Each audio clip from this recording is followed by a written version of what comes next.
में आपका स्वागत है और मैं हूं आपके साथ नेहा। मध्य प्रदेश विधानसभा चुनाव की मतगणना से पहले यहां देखा जा रहा है कि कांग्रेस काफी ज्यादा आक्रामक नजर आ रही है और नजर भी क्यों ना आए। देखिए यहाँ पर एक वीडियो काफी ज्यादा वायरल होता हुआ नजर आ रहा है। मध्य प्रदेश के बालाघाट में देखा गया है कि एक जो स्ट्रांग रूम है वहां पर मतदान पेटी और साथ ही साथ यहाँ पर ईवीएम के साथ छेड़छाड़ होने की खबर सामने आई है। देखिए आपको बता दें कि कांग्रेस की शिकायतों पर चुनाव आयोग यहाँ पर अभी तक कोई फैसला नहीं ले पाया है और यहाँ पर चुनाव आयोग को लेकर जो बालाघाट में मतपत्रों में गड़बड़ी को लेकर चुनाव आयोग ने यहाँ जो वहाँ पर अधिकारी खड़े थे उनको तो निलंबित कर दिया है, लेकिन अभी तक कोई खास फैसला यहाँ सुनाया नहीं गया है। आपको बताते चले कि मध्य प्रदेश में बालाघाट में यहाँ बैलेट मतदान जो पेटी है उनके साथ यहाँ छेड़छाड़ की खबर सामने आई थी और ये वीडियो भी सोशल मीडिया पर वायरल हो रहा था।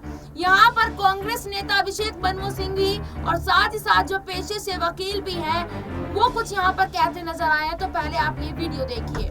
हमने 3 मुख्य मुद्दों पे चुनाव आयोग से बातचीत की है। मेरे मानने में सबसे महत्वपूर्ण है वो वाला जिसमें कि हमने 24 नवंबर को बड़े स्पष्ट रूप से कंप्लेंट की थी चुनाव आयोग को कि मॉडल कोड का बड़ा घोर उल्लंघन किया गया है माननीय प्रधानमंत्री और माननीय गृह मंत्री द्वारा। हमने 3 उसमें उदाहरण दिए हैं। मूर्खों वाला जो शैली अपनाई थी प्रधानमंत्री ने उसके विषय में, राहु केतु के विषय में जो गृह मंत्री बोले थे, एक मध्य प्रदेश में एक राजस्थान में, और तीसरा जो मूल ओरिजिन्स की बात की थी गृह मंत्री ने। हमने कहा चुनाव आयोग से कि ये तीनों बिल्कुल आपत्तिजनक हैं, घोर आपत्तिजनक हैं, आचार संहिता के बिल्कुल विरुद्ध हैं। इससे कहीं कम कहने पे शुरुआत से कई अरसों से, दशकों से चुनाव आयोग ने कठोर ठोस एक्शन तुरंत लिया है और पार्टियों के विरुद्ध इस बार भी लिया जा रहा है। कानून की ज़मीन, कानून का प्रभाव या दुष्प्रभाव सबके लिए बराबर होता है। आप कितने भी बड़े हों, कितने भी बड़े पद पे आसीन हों, उल्टा जितने बड़े पद पर आप आसीन हैं उतनी ही आपकी जिम्मेवारी बढ़ जाती है। हमने कहा कि हमें आश्चर्य हुआ है कि अभी तक हमें बुलाया भी नहीं गया चुनाव आयोग द्वारा इतने गंभीर उल्लंघन के विषय में। हम आशा और विश्वास करते हैं कि तुरंत, यद्यपि अब चुनाव करीब अंत चरण में आ गया है, अभी भी 3 दिन बचे हैं, पोलिंग से पहले ये अति आवश्यक है चुनाव आयोग के लिए कि वो एक बड़ा स्पष्ट निर्णय दें इन महानुभावों के विषय में। और किसी रूप से ये नहीं होना चाहिए, ये नहीं दर्शाना चाहिए कि चूंकि इतने बड़े पद पे आसीन लोगों ने ये किया है इसलिए कोई भी एक्शन नहीं लिया जा रहा है। चुनाव आयोग ने हमें सुना और हम आशा और विश्वास करते हैं कि जल्द से जल्द ये एक्शन लिया जाएगा। दूसरा मुद्दा जो हमने उठाया वो तेलंगाना के विषय में है और वहाँ हमने जो साइलेंस पीरियड, चुप्पी का जो समय होता है आचार संहिता में पोलिंग के पहले, उसके उल्लंघन के बारे में हमारा भय, हमारी पूरी जो काडर ने हमें बताया है वहाँ से पूरी प्रकार से हमारे को विश्वास है कि उसका उल्लंघन बीआरएस मुख्य रूप से करेगी। हमने उदाहरण दिया मध्य प्रदेश का, जहाँ मुख्यमंत्री ने साइलेंस पीरियड के वक्त मतदान के तुरंत पहले अजीबोगरीब बहाने बनाकर कैंपेनिंग का प्रयत्न किया है, बल्कि कैंपेनिंग की है। एक जगह उन्होंने पूरा पब्लिक कॉन्वर्सेशन के नाम से, जनता से वार्तालाप के नाम से एक प्रकार से कैंपेनिंग की है।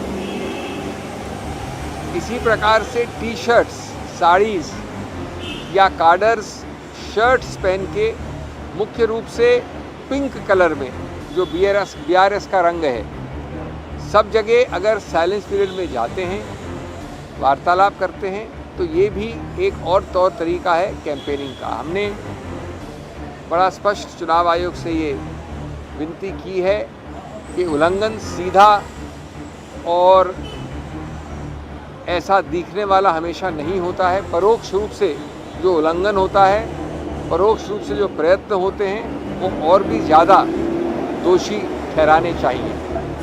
उनका सीधा उद्देश्य है आचार संहिता को बहुत ज़्यादा चालाकी दिखाकर उल्लंघन करना, और इसलिए हमने वहाँ भी प्रतिबंध मांगा है। और तीसरा, मध्य प्रदेश के विषय में बालाघाट जिले में 6 कॉन्स्टिट्यूंसी में हमने वीडियो सबमिट किया है चुनाव आयोग को, जिसमें बड़ा स्पष्ट दिख रहा है, बल्कि बहुत भयानक दिख रहा है कि डिस्ट्रिक्ट इलेक्शन ऑफिसर यानी जो रक्षक हैं वो भक्षक बन रहे हैं, सीधा टैंपरिंग कर रहे हैं पोस्टल बैलेट से।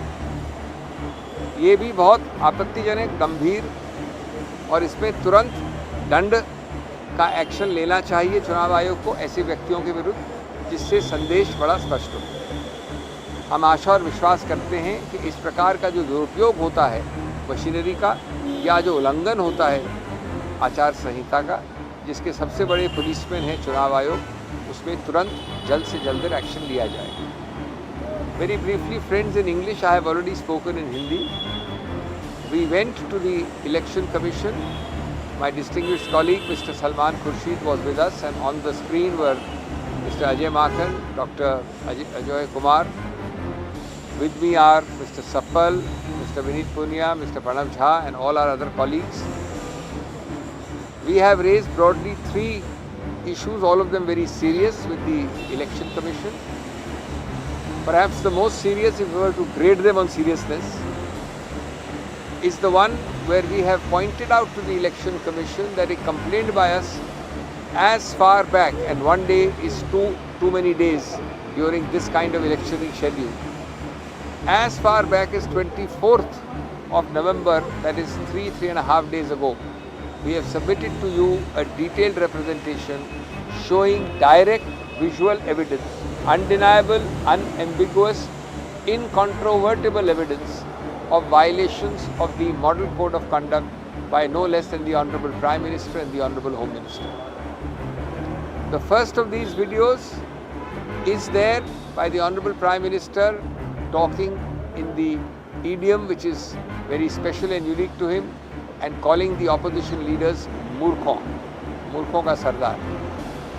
The second is the one which involves the Home Minister, who has ascribed the Rahu Ketu syndrome to the leaders of the Congress party. And the third is again of the Honorable Home Minister, who has needlessly raised issues of foreign origin, none of which has any connection with fair, direct campaigning or development issues. We have pointed out that everyone is equal beneath the law, under the law. No one is above the law. The whole object of a level playing field must be implemented clinically and without fear or favor by the Honorable Commission, much lesser by other parties, and I am not talking of the Congress, has invited notices and action. We are therefore legitimately surprised that we have not even been called in the last 4 days. 4 days is a very long time in a short span of a campaign period. Here there is no issue of fact, no doubt as to the veracity, because it is crystal clear in front of your eyes. We have supplied the links. Therefore, we have asked for immediate, prompt action. What the action will be is for the Chunav Ayog to decide. Censure, warning, stoppage of course is now meaningless because there is already a silence period operating. But this must be a clear, unequivocal message by the mega policeman, the constitutional policeman for such matters, namely the Election Commission. It is as much the credibility of the Election Commission which is at stake as of the Model Code of Conduct and of our polity. The second issue we raised was Telangana, where we have pointed out that our apprehensions, which have already happened in places like Madhya Pradesh and Rajasthan, should not prove prophetic in Telangana.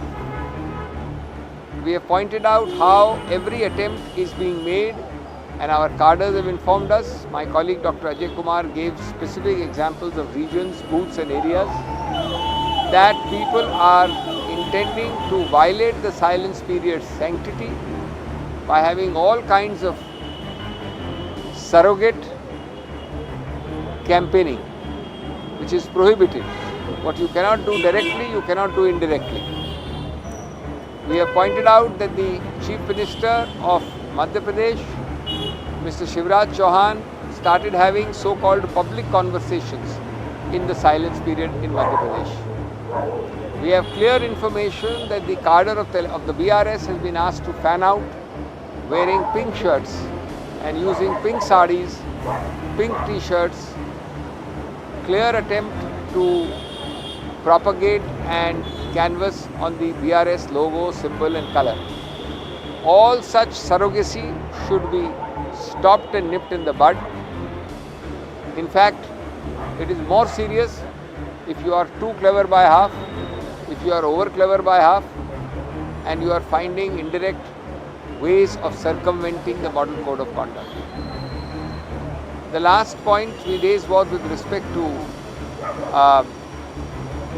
the Balaghat in Madhya Pradesh, where we have shocking but incontrovertible evidence on video furnished to the Election Commission by us, which shows no less than the district election officer tampering with postal ballots. We raised the issue directly with the Election Commission as to who will guard the guardians. Who will guard the guardians? Who will police the guardians? Here is an officer who is supposed to be the policeman for a fair electoral process, who is himself tampering with postal ballots. This is deplorable. There should be immediate punitive action. The Election Commission has heard us patiently. They heard my colleagues patiently. We hope and trust that concrete, immediate and effective action is taken on the ground in the shortest possible time. Thank you. तो आपने यहाँ पर ये video देखा कि video में जो अभिषेक मनु सिंघवी है वो क्या कहते नजर आए हैं, और साथ ही साथ कांग्रेस के तमाम नेताओं को भी लेकर वो काफी कुछ यहाँ पर बोलते नजर आए हैं। यहाँ कांग्रेस का कहना है कि चुनाव आयोग पता नहीं क्यों ढीले काम कर रहा है। चुनाव आयोग को यहाँ सख्त से सख्त कार्रवाई करने की जरूरत है, लेकिन चुनाव आयोग शायद सो रहा है। इस रिपोर्ट को लेकर आप क्या राय रखते हैं, हमें कमेंट बॉक्स में बताएं और देखते रहिए SBN 9 न्यूज़।